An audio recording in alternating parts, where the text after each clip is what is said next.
Retour du foot de sélection nationale, occasion parfaite de tenter un prono sur Unibet, 100 € remboursés sur votre premier pari grâce au lien en description, conditions pour jouer en bas de l'écran. Dédicace 9-3, Pantin, Paname, La Fourche, XV2, on est ensemble la famille. Mais attention, tous les envahisseurs de stade, je vous ai à l'œil, je vous ai à l'œil. Garde du corps de Messi plutôt menaçant.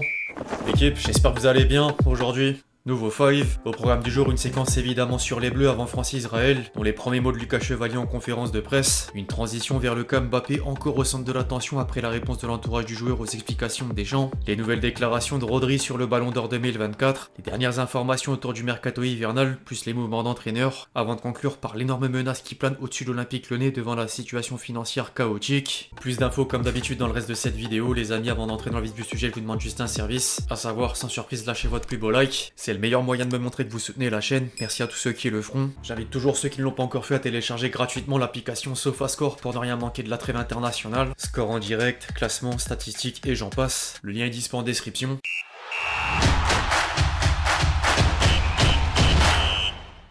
La trêve internationale a officiellement démarré ce lundi. Les Bleus sont arrivés à Clairefontaine sans faire d'excès vestimentairement parlant par rapport au dernier rassemblement, à l'image de Koundé, et s'apprêtent à affronter Israël à l'occasion de l'avant-dernière journée de phase de groupe de Ligue des Nations. Deschamps aurait d'ailleurs tranché pour le nouveau capitaine temporaire. Les médias français avancent que le sélectionneur de l'équipe de France devrait attribuer le brassard à Kanté plutôt qu'à Koundé ou Maignan. En parallèle, première sélection oblige, Lucas Chevalier s'est présenté en conférence de presse pour livrer une première réaction. On me l'a pas dit directement avant la liste, on m'a fait comprendre que j'allais y être. J'aime pas regarder les lives ou mes interviews, ce sont des choses qui me mettent pas forcément à l'aise. Donc j'étais dans ma voiture et les vibrations de mon téléphone ont fait que j'ai vite compris ce qui se passait. Après quelques apparitions chez les jeunes, atteindre les A est forcément devenu un rêve devenu réalité. C'est une découverte totale, comme tout ce qui se passe pour moi depuis août. C'est une fierté, un privilège. J'en ai pris conscience quand j'ai monté les marches du château. Il y a quelque chose de différent, on passe un nouveau cap, on entre dans un nouveau monde, avec des coéquipiers prestigieux qui font des carrières incroyables. On est là pour apprécier, mais aussi pour rester les pieds sur terre. Rejoindre l'équipe de France est d'autant plus spécial pour lui qu'il retrouve un certain Maignan. Revoir Mike m'a fait très plaisir, ça faisait 3 ans qu'on ne s'était pas vu réellement, on avait l'habitude de discuter par FaceTime ou par message, ça va me faire plaisir de remettre les gants avec lui et ça sera aussi un peu d'émotion forcément. On est là pour le travail bien sûr,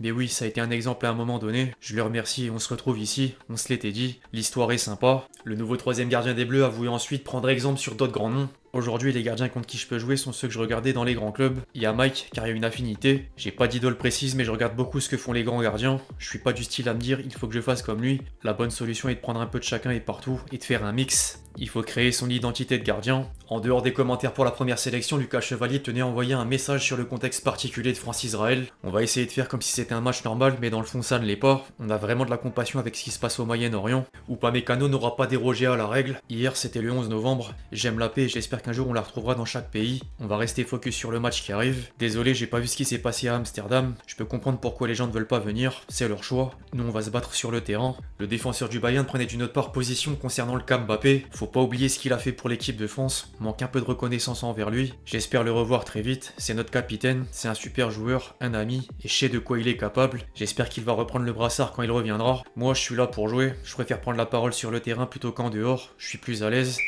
En parlant de Mbappé, le Kicks continue de faire les gros titres. Une source proche de la star tricolore s'est confiée dans les colonnes de l'équipe sur la méforme du joueur, en même temps de contredire la version de Deschamps sur les raisons de la deuxième absence consécutive en bleu. Appelez ça comme vous voulez, mais Kylian a un problème mental depuis plusieurs mois. Ça ne se règle pas comme ça. Il faut du temps et un travail qu'il effectue avec des spécialistes. À partir du moment où il y a trop de monde autour de lui, ça a été le début des soucis. Quand ses parents s'occupaient quasiment seuls de lui, c'était carré. Maintenant, il y en a trop qui veulent se mêler de tout et qui parlent directement à Kylian. Ça brouille tous les messages et la stratégie. Par rapport à la version du sélectionneur des Bleus ensuite, c'est une version erronée ou incomplète de la vérité, c'est beaucoup plus complexe que ça. Faire croire que c'est une décision du sélectionneur est faux, mais le plus important c'est d'abord que Kylian puisse retrouver le bonheur de jouer au football, le reste viendra ensuite. En parallèle, la presse espagnole croit que la trêve internationale lui sera bénéfique. Marca écrit que le Real Madrid pense que la coupure de novembre aval des débats sans les internationaux va permettre à l'attaquant madrilène de s'éloigner du bruit médiatique pour retrouver un meilleur niveau grâce aux entraînements dans un petit groupe de joueurs sous les ordres d'Ancelotti. Le champion du monde 2018 est même tout particulièrement aidé dans le vestiaire par quelques coéquipiers, dont Brahim Diaz et les autres Français de l'effectif pour garder confiance malgré la période difficile. La connexion franco-marocaine fonctionne a priori à merveille de Paris jusqu'à Madrid. Ces derniers jours, Mbappé est d'ailleurs retourné dans la capitale française pour passer du bon temps avec Hakimi. Paddle, FIFA et chicha au programme. L'une des photos du post Insta de l'ancien parisien a pas mal circulé sur les réseaux sociaux.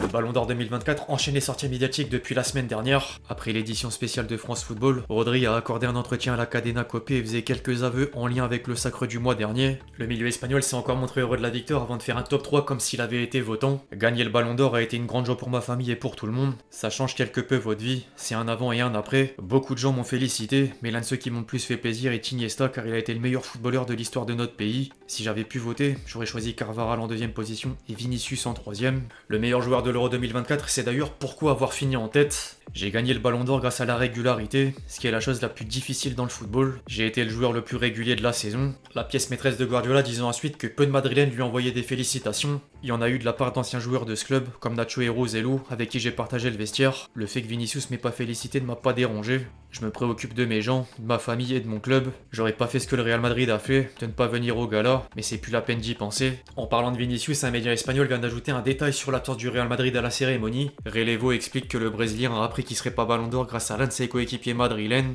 Un dirigeant de France Football aurait informé un joueur de l'effectif avant que celui mis au courant de vendre la mèche à ses dirigeants quelques heures avant l'événement. Rodri justifiait d'une autre part le chambrage à Vinicius. Au soir du dénouement, il avait décidé de fêter le Ballon d'Or dans un restaurant parisien et Manchester City a publié une vidéo dans laquelle un passage le montre en train de prononcer le nom de Vini au moment du refrain Bella Ciao. Les polémiques étaient finalement inutiles. Les gens doivent comprendre qu'il existe une concurrence saine. En fin de compte, c'est une fête privée et je suis sûr que si nous mettons une caméra dans chacune de nos maisons à la fin, cette célébration est un moment où vous ne pensez à rien d'autre. Il n'y a aucun manque de respect envers qui que ce soit, c'est juste une histoire de rivalité. J'ai un énorme respect pour tout le monde, pour Vinicius, pour le Real Madrid, pour tous les joueurs qui ont eu la chance de gagner le Ballon d'Or. Le mercato hivernal ouvrira ses portes dans un peu plus d'un mois. Plusieurs cadres européens sont déjà actifs afin de peaufiner leur effectif et les rumeurs s'accumulent de semaine en semaine. Manchester United est par exemple passé à l'action pour Nkunku en manque de temps de jeu à Chelsea, mais le PSG pourrait bientôt entrer en course pour reprendre les mots de l'équipe. Les Red Devils font également partie des courtisans pour Jonathan David. Le buteur canadien aurait écarté de prolonger l'aventure lilloise et 4 écuries européennes suivent le dossier de près, dont la Juventus, l'Inter et Liverpool. Du côté de l'Allemagne ensuite, Dortmund est intéressé par le frère de Bellingham, d'autant plus que Sunderland demande une somme accessible de 24 millions d'euros. Le Real Madrid doit quant à lui pallier les récentes blessures, à commencer par Militao, forfait pour le reste de la saison. Les dirigeants madrilènes auraient des vues sur Jonathan Tah, Ndika et Baturina. Le Dynamo Zagreb a d'ailleurs rejeté une première offre pour le dernier. Au rayon des entraîneurs, la grande valse ne cesse de s'arrêter depuis le début de saison. Rennes a officialisé la nomination de Sampaoli pour tenter de redresser la barre. Manchester United s'est séparé de Van Nistelrooy pour accueillir Ruben Amorim avec un nouveau staff. La Roma est en discussion avec Ranieri en vue de succéder à Ivan Juric. Les Graham Potter, Eric Tenar, Terzic, Mancini ou encore Rudi Garcia sont également dans les tuyaux. Enfin, la dernière information concerne Mourinho. Plusieurs sources anglaises indiquent que le Special One veut revenir en Premier League et aimerait s'asseoir sur le banc de Newcastle si Eddie Howe venait à prendre la porte de sortie. Chelsea, Manchester United, Tottenham et peut-être Newcastle pour compléter le CV en Angleterre. En France, désormais, l'Olympique Lyonnais pourrait subir une rétrogradation en Ligue 2. En début de semaine, Romain Molina a sorti une vidéo sur la situation de l'OL depuis l'arrivée de John Textor et comparé le président lyonnais à un Gérard Lopez XXL. Exemple de méthode douteuse, plus de 100 millions d'euros devant revenir au club rhodanien sont revenus à Eagle pour payer les dettes de Botafogo. Les dettes financières du club français s'enfoncent d'ailleurs d'année en année, jusqu'à mener à un trou de 500 millions d'euros en 2024, malgré avoir cédé l'équipe féminine, l'Arena et plusieurs joueurs sur les précédents mercato. Ce vendredi, les dirigeants lyonnais ont rendez-vous avec la DNCG et devront convaincre que les perspectives sont réalisables sous peine de lourdes sanctions. La pire d'entre elles pouvant justement atteindre à la relégation administrative en Ligue 2, pour reprendre les mots et de Romain Molina et de l'article de l'équipe sur le sujet. Affaire à suivre, affaire à suivre. Enfin bref, l'équipe c'est tout pour le 5 du jour, j'espère vraiment qu'il vous a plu, je compte sur vous si c'est le cas pour lâcher votre meilleur j'aime. Comme d'habitude, n'hésitez pas à réagir dans les commentaires sur tous les sujets qu'on a pu traiter aujourd'hui, puis d'ici là on se retrouve très vite sur la chaîne pour de nouvelles vidéos, c'était Lexti. Ciao ciao.